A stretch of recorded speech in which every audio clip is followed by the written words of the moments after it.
Aujourd'hui, 18 novembre, c'était la journée internationale de lutte pour l'abolition de la pédocriminalité, et donc à savoir les violences sexuelles commises par des hommes en immense majorité contre des enfantes et des enfants.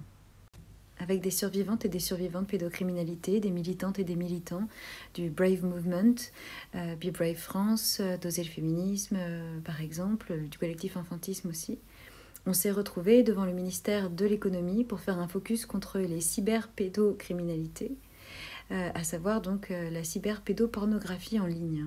Donc je vous en avais parlé un petit peu il y a quelques jours, puisqu'on avait fait un premier événement avec notamment aussi Muriel Salmona ou Isabelle Santiago, qui est une députée. Donc, trigger warning, je vais vous donner des chiffres. Je ne vais pas décrire évidemment des actes de porno, pédocriminalité évidemment, mais je vais vous donner des chiffres, ils sont très durs. Donc, plus de 85 millions d'images et de vidéos porno pédocriminelles sont aujourd'hui en ligne. La France est le 4e pays le plus hébergeur d'images porno pédocriminelles au monde. Et 62% des 85 millions d'images et de vidéos porno-pédocriminelles sont hébergées en Europe. Le nombre d'images et de vidéos porno-pédocriminelles en ligne est en augmentation en 10 ans de plus de 6000%. Les études montrent qu'avec cette augmentation en nombre, il y a une augmentation de la cruauté. Les enfants sont de plus en plus jeunes, jusqu'aux bébés.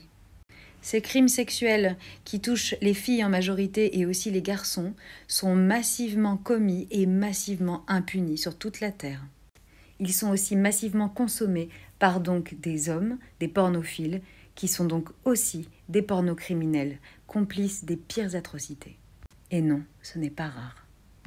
Ce que nous disait aussi Muriel Salmona mardi, c'est que lorsqu'elle accompagne des filles et des garçons victimes de pédocriminalité, notamment par inceste, et qu'elle demande à l'enfante ou à l'enfant, est-ce que tu as été filmé par le criminel ou est-ce qu'on a pris des photos de toi?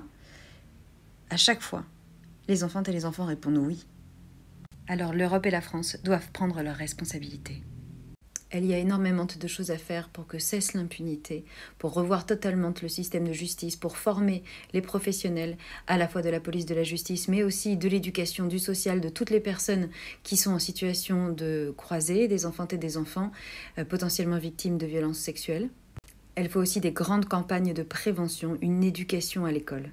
Et à l'instar d'Anne-Cécile Mailfer dans sa chronique magnifique sur France Inter ce matin, j'en profite pour parler de la situation scandaleuse de cette injustice qui punit des mères pour protéger leurs enfants des pères pédocriminels parce qu'ils ne sont pas automatiquement déchus de l'autorité parentale, ça doit cesser.